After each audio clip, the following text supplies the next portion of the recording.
அன்பானவர்களுக்கு வணக்கம். நம்ம சின்ன மருமகள் சீரியலில் மீனாட்சியும் தமிழும் தினம் மதுரைக்கும் தேனிக்கும் அப்படின்னு 200 கிலோமீட்டருக்கு மேலே ட்ராவல் பண்ணுறாங்களே அப்படிங்கிறதுக்காக சேது மீனாட்சி நல்லா இருக்கணும் அப்படிங்கிறதுக்காக திட்டம் போட்டு ஜவுளி கடை பரிசாக நம்ம தமிழுக்கு ஒரு காரை ஒன்று வாங்கி கொடுக்குறாரு. ஆனால் இந்த விஷயத்தால் ஈஸ்வரி நம்ம தமிழை அசிங்கப்படுத்துகிறாங்க, கேவலப்படுத்துகிறாங்க. என் தன்மானத்தை இனிமேல் சீண்டி பார்க்காதீங்கன்னு என்கிட்ட அடி சவால் விட்ட, இப்போ எங்கடி போச்சு உன்னோட தன்மானமும் சுயமரியாதையும் அப்படின்னு இந்த ஈஸ்வரி நம்ம தமிழை கேவலப்படுத்துகிறாங்க. சேது மேலே நம்ம தமிழுக்கு முழு கோபமும் திரும்புது. இந்த கோபம் சேது மேலே எப்படி வெடிக்க போகுது, நம்ம தமிழ் எடுக்க போகிற முடிவு என்ன தெரிஞ்சுக்கிறதுக்கு முன்னாடி இந்த வீடியோக்கு ஒரு லைக் போட்டுக்கோங்க. ஸோ பார்த்தீங்கன்னா இந்த ஐஸ்வர்யா நம்ம மோகனாவும் மலரும் அழகரை குளிப்பாட்டிக்கிட்டு இருக்கும்போது பக்கத்தில் போய் நின்று நானும் உங்களுக்கு உதவுறேன் ஆண்டி அப்படின்னு சொல்லி மோகனா கூடவே சேர்ந்துக்கிட்டு அழகரோட அகீஸ் அவுக்கிறதுலேருந்து குளிப்பாட்டுற வரைக்கும் கூடவே இருந்து குளிப்பாட்டிக்கிட்டு இருக்காங்க. இதெல்லாம் பார்த்தோன்னே இந்த சாவித்திரிக்கும் தாமரைக்கும் என்னடி இவ இப்படி ஆயா வேலையெல்லாம் பார்த்துக்கிட்டு இருக்கா, முழுசா நல்லவளா மாறிட்டாலோ, நடக்கக்கூடாதே அப்படின்னு சொல்லி மோகனா முன்னாடியே போய் இந்த ஐஸ்வர்யாவை என்ன ஆயா வேலையெல்லாம் பார்க்க ஆரம்பிச்சிட்ட, நான் தான் அழகருக்கு ஆயா கிடச்சிருச்சோன்னு நினச்சேன் அப்படின்னு கிண்டல் பண்ணுறாங்க. ஆனால் பார்த்திங்கன்னா மோகனா இந்த சாவித்திரியும் தாமரையும் ஒழுங்காக எச்சரிக்கையாக இருந்துக்கோங்க, இந்த மாதிரிலாம் என்கிட்ட பேசுகிற வேலை வச்சுக்காதீங்க அப்படின்னு துரத்தி விட்டுடுறாங்க. ஆனால் இந்த சாவித்திரிக்கும் தாமரைக்கும் அதெல்லாம் பக்கு பக்குன்னு ஆயிடுது. இங்கே பேசி பிரயோஜனம் இல்லை, நம்ம நேராக இந்த ஈஸ்வரி சித்ரா கிட்ட தான் பேசணும் அப்படின்னு சொல்லி குழந்தைக்கு ஆயா வேலை பார்க்குறக்கு ஈஸ்வரியை கரெக்டாக நியமிச்சிருக்கீங்க அப்படின்னு போய் கிண்டல் பண்ண இந்த ஈஸ்வரியும் சித்ராவும் ஐஸ்வர்யா கிட்ட என்னடி குழந்தைக்கு இந்த மாதிரி வேலையெல்லாம் செய்ய ஆரம்பிச்சிட்ட, நீ ஒழுங்காக சேதுவோட வாழ்கிற வழியை பாரு, குழந்தைக்கு இப்படி காலு கழுவுற வேலையெல்லாம் பார்த்துக்கிட்டு இருக்க, இந்த சாவித்திரியின் தாமரையும் எங்ககிட்ட வந்து உன்னை பற்றி எவ்வளோ கேவலமாக பேசுகிறாங்க தெரியுமா, எங்களுக்கு ஒரே அசிங்கமாக போச்சு அப்படின்னு சொல்லி கம்ப்ளைண்ட் பண்ணுறாங்க.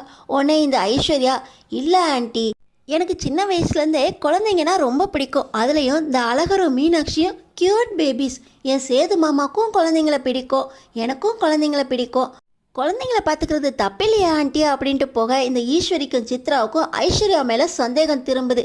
இவ என்னடி முழுசா அப்படி மாறிட்டா, இவ நல்லவளா கெட்டவளா அப்படின்னு யோசிக்க ஆரம்பிச்சிட்டாங்க. இன்னொரு பக்கம் பார்த்தீங்கன்னா இந்த மோகனாவும் மலரும் நம்ம சேதுக்கிட்ட ஐஸ்வர்யா ரொம்ப நல்ல பொண்ணுப்பா, அழகரை ரொம்ப நல்லா பார்த்துக்க ஆரம்பிச்சிட்டா, குழந்தைக்கு பசிக்கிறப்ப பால் எடுத்து கொடுக்குறா, குழந்தைய குளிப்பாட்டுறா, அகீஸ் மாட்ட ஆரம்பிச்சிட்டா, இவளும் உன் குழந்தைய நல்லா பார்த்துக்குவாப்பா, நல்ல பொண்ணாக தான் கல்யாணம் பண்ணியிருக்கா அப்படின்னு ஒரு வார்த்தை சொல்லிடுறாங்க. சேதுவுக்கும் ஐஸ்வர்யா நீ அழகரை ரொம்ப நல்லா பார்த்துக்கிறியாமே, ரொம்ப நன்றி அப்படின்னு சொல்ல, என்னம்மாம்மா இப்படி சொல்லிட்டீங்க, எனக்கு அழகர் மீனாட்சினா கொல்ல பிரியம்மாம்மா, ஆனால் குழந்தைங்கள பார்த்து பழக்கம் இல்லைல்ல, அதனால தான் இப்படி ஆயிடுச்சு மாமா, இன்னைக்கு அழகரை கூட்டிகிட்டு வெளியே ஷாப்பிங் போயிட்டு வருவோமா, அழகருக்கு இந்தந்த பொருள்லாம் வாங்கி கொடுக்கணும்னு நினைக்கிறேன், ஆனால் கூட வர யாரும் இல்லையா, டவுனுக்கு தனியாக போகிறதுக்கு கொஞ்சம் சங்கடமாக இருக்குமாமா அப்படின்னு இந்த ஐஸ்வர்யா சொல்கிறாங்க. அதுக்கு என்ன ஐஸு, நானே உன்னை கூப்பிட்டு போகிறேன், இப்போ தான் ஆஃபீஸ் வேலையெல்லாம் முடிச்சுட்டு வந்தேன், இரு ஃப்ரெஷ் ஆகிட்டு வரேன் அப்படின்னு சொல்லிட்டு இந்த சேதுவும் பார்த்திங்கன்னா உள்ளே போயிட்டு ரெடி ஆகிட்டு வராரு.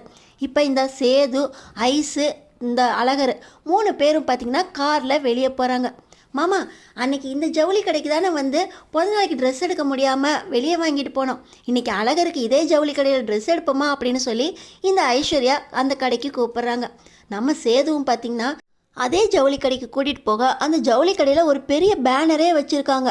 இந்த கடையில் குலுக்கல் முறையில் பரிசு பெற்றவங்க, கார் பரிசு பெற்றவங்க, ஸ்கூட்டர் பரிசு பெற்றவங்க அப்படின்னு ஒரு போர்டு வச்சுருக்காங்க.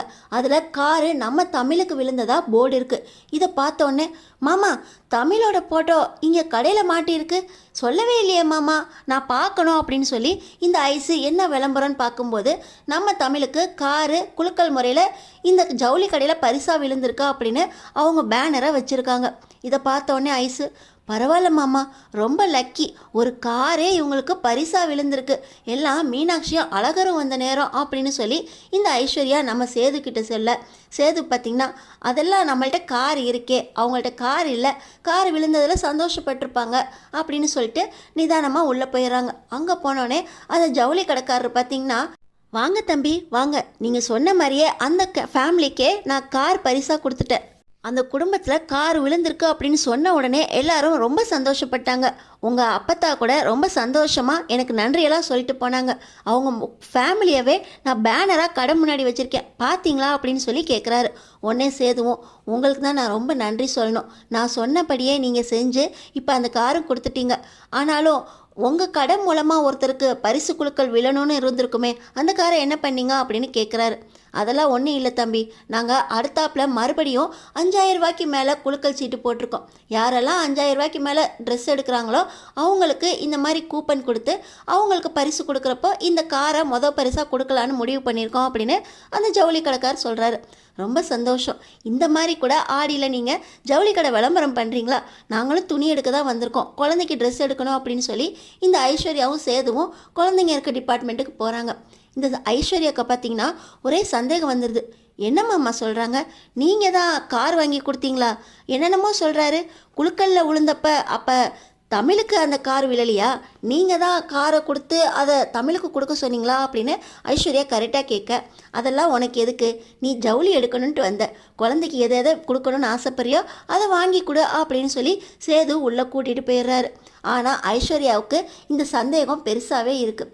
வீட்டுக்கு போனதுக்கப்புறம் பார்த்திங்கன்னா இந்த ஈஸ்வரி சொன்னாப்புல சேதுவோட ஒன்று சேர ஆரம்பிச்சிட்டியா?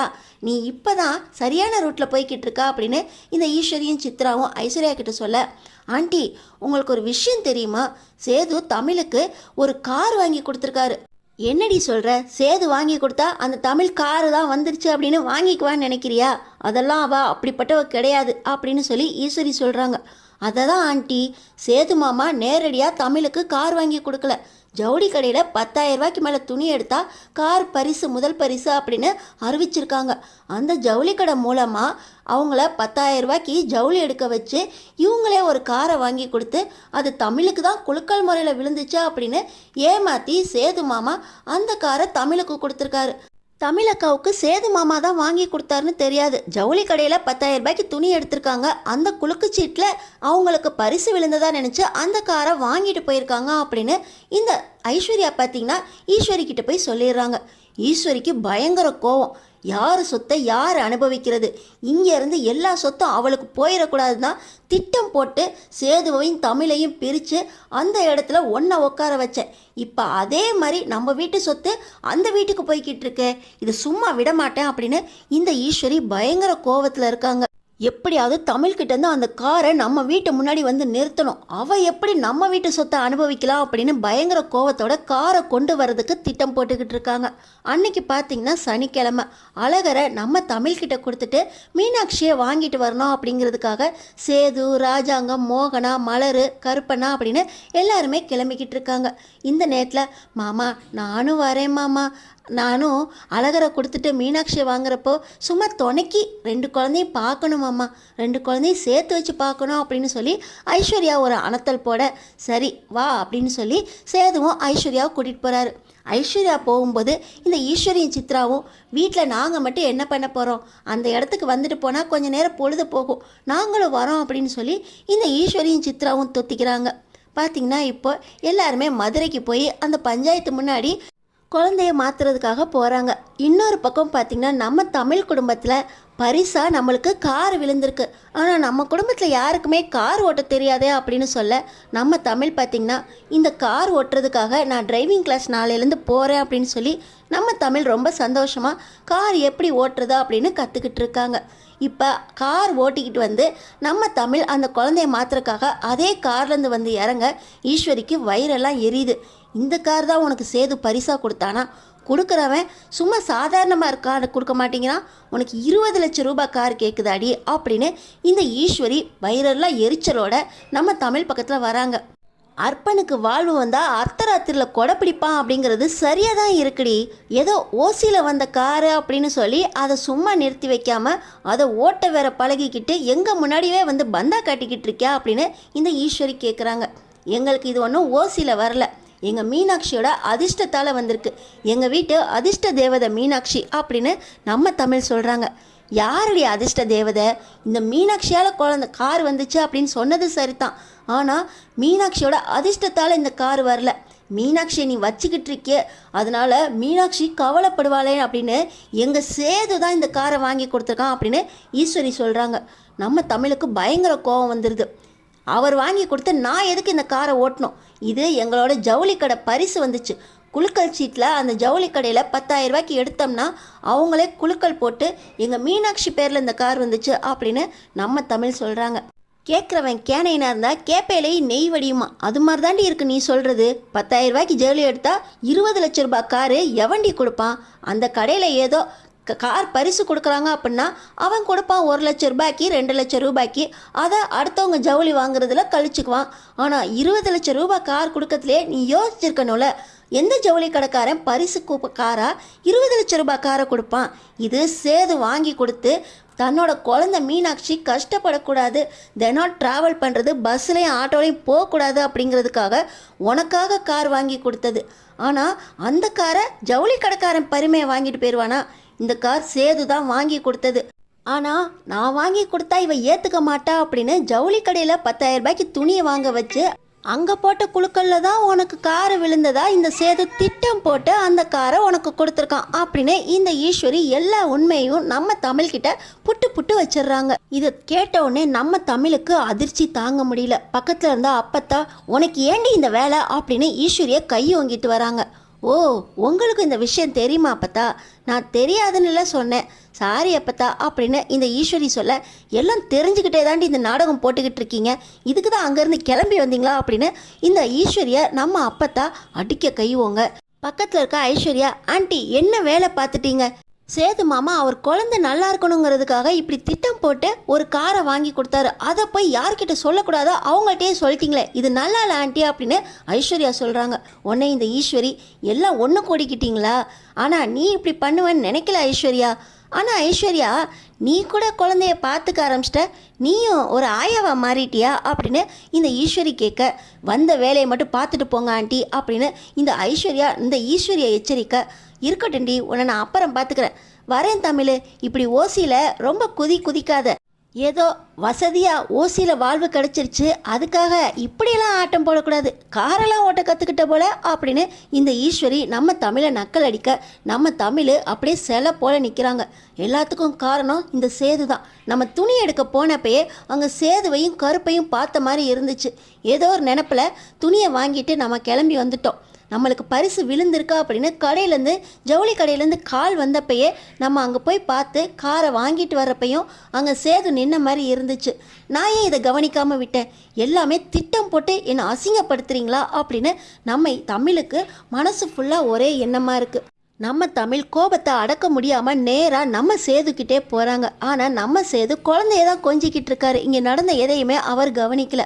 நம்ம தமிழ் நேராக சேதுக்கிட்ட போய், இந்த கார் எனக்கு யார் கொடுத்தது அப்படின்னு கேட்குறாங்க. உன் காரை யார் கொடுத்ததுன்னு ஏன்ட்ட வந்து கேட்குற அப்படின்னு நம்ம சேது ஒன்றும் தெரியாத மாதிரி கேள்வி கேட்க, எல்லா நாடகமும் நீங்களும் உங்கள் அப்பத்தாவும் தான் போட்டிங்கன்னு எனக்கு தெரிஞ்சு போச்சு.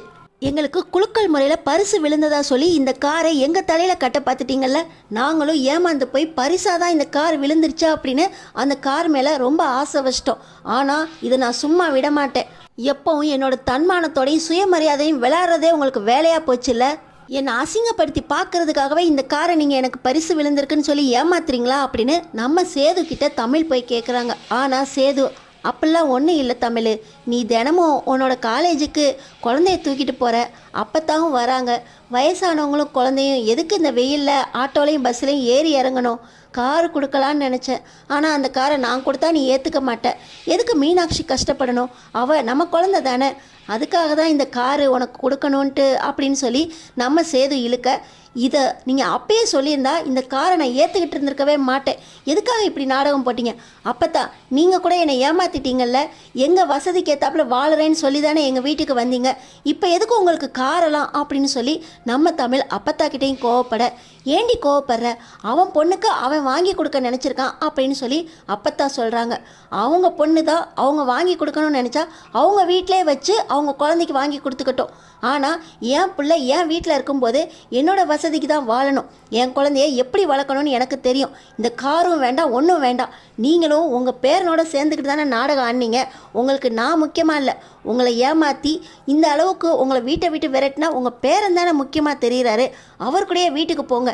இனிமே என் வீட்டு வாசப்படியை இறக்காதீங்க அப்படின்னு சொல்லி கார் சார்வியை நம்ம அப்பத்தா கையில் வச்சு திணிச்சு அப்படியே கிளம்பி போங்க அப்படின்னு சொல்லி நம்ம தமிழ் பார்த்திங்கன்னா அழகரை வாங்கிக்கிட்டு அங்கேருந்து கிளம்பி வேகமாக நடந்து போகிறாங்க. நம்ம சேதுவுக்கு ஐஸ்வர்யா மேலே சந்தேகம் வந்துருச்சு. நீ தான் சொன்னியா ஐஸு, அன்னைக்கு ஜவுளி கடைக்கு நீ வந்தப்போயே இந்த விஷயத்தை பற்றி பேசாதன்னு சொன்னல அப்படின்னு சொல்ல, இல்லை மாமா நான் சொல்லலை, எல்லாம் அந்த ஈஸ்வரி ஆண்டி தான் சொல்லிட்டாங்க போல், அவங்க 2 பேர் தான் பேசிக்கிட்டு இருக்கும்போது ஏன் சொன்னீங்க அப்படின்னு நான் கூட ஈஸ்வரி ஆண்டியை திட்டினேன் அப்படின்னு சொல்லி ஐஸ்வர்யா சொல்ல, சேது பார்த்திங்கன்னா சின்னம்மா எல்லாமே உங்கள் வேலையாக போச்சு, சென்னைக்கு நாங்கள் போயிருந்தப்போ குழந்தைய அவளுக்கே தெரியாமல் தூக்கிட்டு வந்தீங்க, இப்போ காரு கொடுத்த விஷயம் அவளுக்கு தெரியக்கூடாதுன்னு நினச்சிக்கிட்டு இருக்கோம், அந்த விஷயத்தையும் அவள்கிட்ட போய் சொல்லிட்டீங்களே அப்படின்னு ரொம்பவே ஈஸ்வரி கிட்ட கோவப்பட, நீ என்ன கோவப்பட்டாலும் நான் நினைக்கிறது நடந்துருச்சா அப்படின்னு இந்த ஈஸ்வரி ரொம்ப சந்தோஷமா இந்த காரை இப்போ யார் ஓட்டிட்டு வருது அப்படின்னு மனசுக்குள்ளே யோசிச்சுக்கிட்டு இருக்காங்க. நம்ம தமிழ் மீனாட்சிக்காக சேது கார் வாங்கி கொடுத்தது நியாயமா,